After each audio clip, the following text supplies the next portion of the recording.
School of ম্যাথের এই পর্বে তোমাদের স্বাগতম। আশা করি তোমরা সবাই ভালো আছো। এবার তোমাদের জন্য আলোচনা করব সপ্তম শ্রেণীর একাদশ অধ্যায় তথ্য উপাত্ত নিয়ে। তো তথ্য এই শব্দটা কি, এটা তোমাকে আগে জানতে হবে। আমরা দৈনন্দিন জীবনে যা দেখি, যা শুনি, যা সংগ্রহ করি, সেটাই হলো তথ্য। এগুলো আমরা কি করি, তোমার পত্র পত্রিকা থেকে, টিভি থেকে, বিভিন্ন চ্যানেল থেকে, ওয়েবসাইট থেকে আমরা যা কিছু সংগ্রহ করব সেটাই তথ্য। আর তথ্যকে যখন আমরা সংখ্যার মাধ্যমে উপস্থাপন করব তখন সেটা হয়ে যাবে উপাত্ত। যেমন সপ্তম শ্রেণীর 50 জন শিক্ষার্থীর গণিতে প্রাপ্ত নাম্বার আমরা যদি উল্লেখ করি, সেগুলো কিন্তু সংখ্যার মাধ্যমে উল্লেখ করব। এগুলো হলো আমাদের উপাত্ত। এখন তাহলে তোমাকে শুরুতেই যেটা বললাম যে তথ্য কি, তাহলে দৈনন্দিন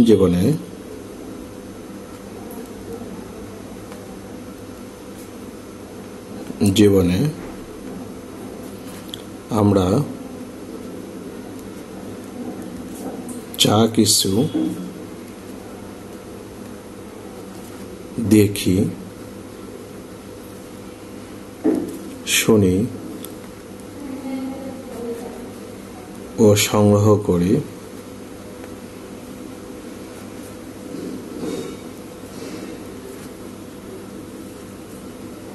তাই হলো তথ্য।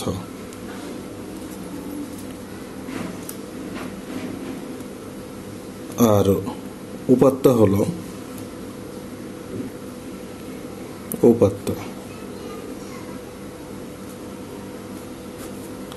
সংখ্যা ভিত্তিক কোনো তথ্যকে উপাত্ত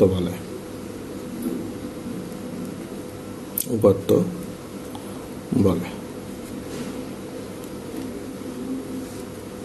যেমন সপ্তম শ্রেণীর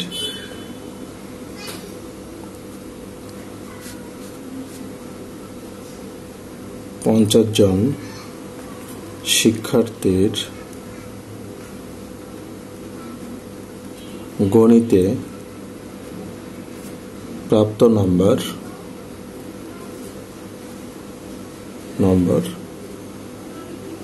উপাত্ত।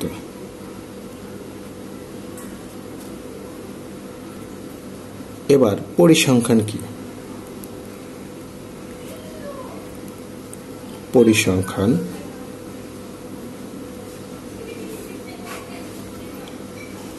তাহলে পরিসংখ্যান হলো যে আমাদের সংখ্যাভিত্তিক কোনো তথ্য বা ঘটনাই হলো পরিসংখ্যান।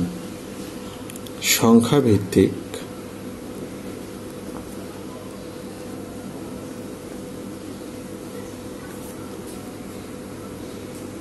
কোনো তথ্য বা ঘটনাকে পরিসংখ্যান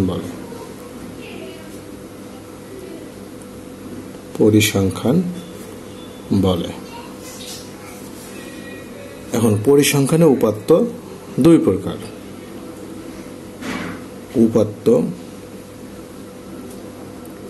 প্রকার।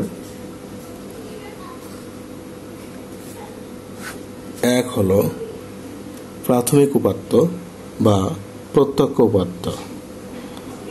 প্রাথমিক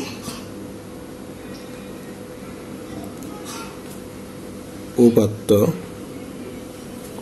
বা প্রত্যক্ষ উপাত্ত। দুই হলো মাধ্যমিক উপাত্ত বা পরোক্ষ উপাত্ত।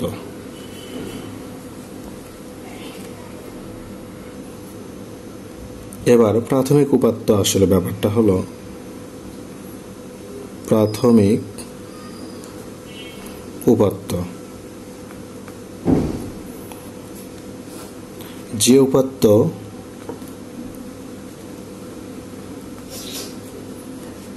সরাসরি উৎস থেকে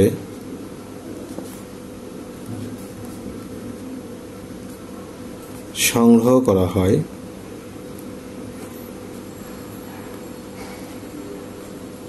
তাকে প্রাথমিক উপাত্ত বলে।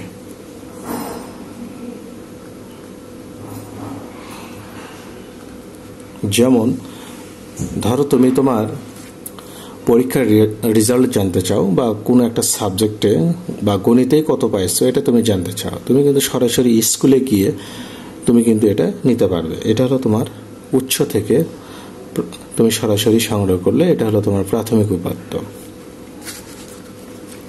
ঠিক মাধ্যমিক উপাত্ত বা পরোক্ষ উপাত্ত কি? মাধ্যমিক উপাত্ত যে উপাত্ত সরাসরি উৎস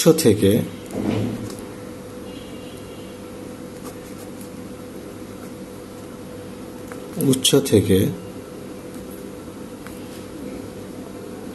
সংগ্রহ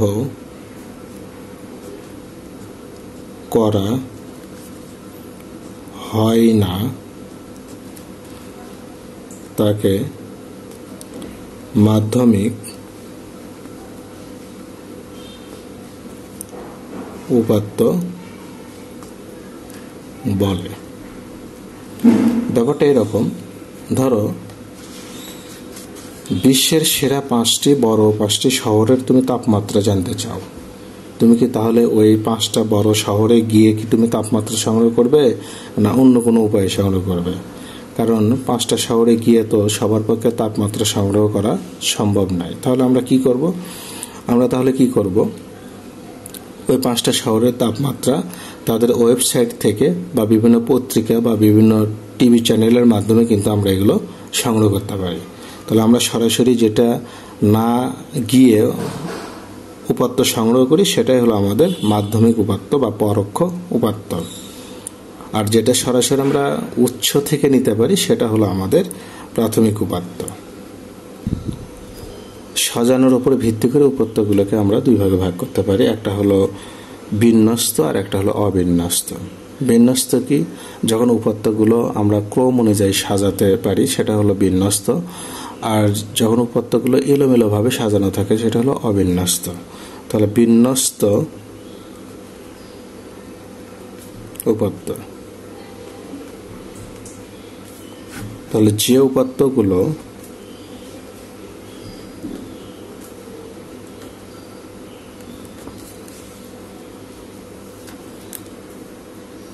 মানের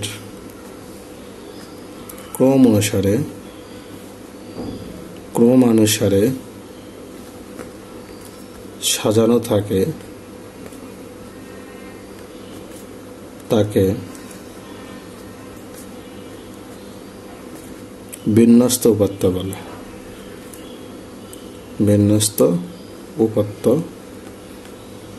বলে। যেমন সপ্তম শ্রেণীর 5 জন শিক্ষার্থীর গণিতে প্রাপ্ত নম্বর ধরো দেওয়া হলো, তো একজন পাইছে মনে করো 50, একজন পাইছে 52, একজন পাইছে 55, একজন পাইছে 60, একজন পাইছে ধরো 70। তাহলে এই যে উপাত্তগুলো কিন্তু আমি এখানে ছোট থেকে বড় দিকে ক্রম অনুযায়ী সাজালাম, অর্থাৎ মানের ঊর্ধ্বক্রমে সাজালাম। ঊর্ধ্বক্রম মানে হলো ছোট থেকে বড় দিকে সাজানো, আর অধক্রম মানে হলো বড় থেকে ছোট দিকে সাজানো। এগুলোকে আমরা বলতে পারি বিন্যস্ত উপাত্ত। এবার অবিন্যস্ত উপাত্ত কি? বিন্যস্ত উপাত্ত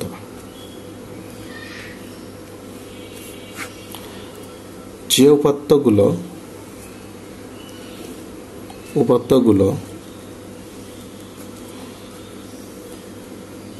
এলোমেলোভাবে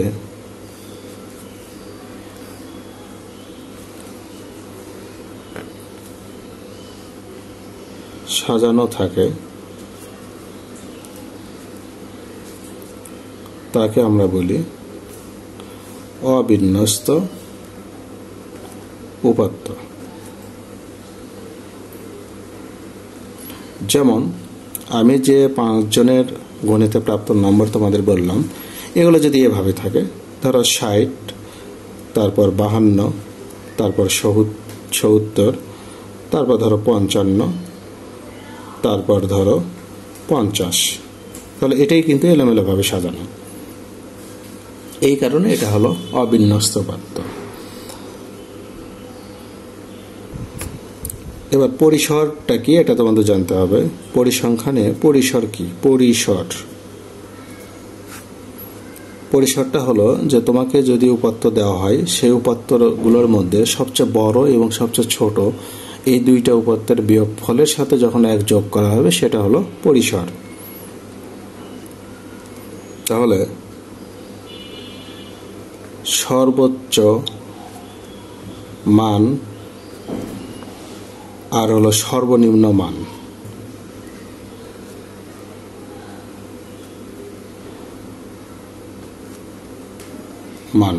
এই দুইটা পার্থক্যের সাথে যখন আমরা 1 যোগ করি সেটা হলো পরিসর। তাহলে পরিসর সমান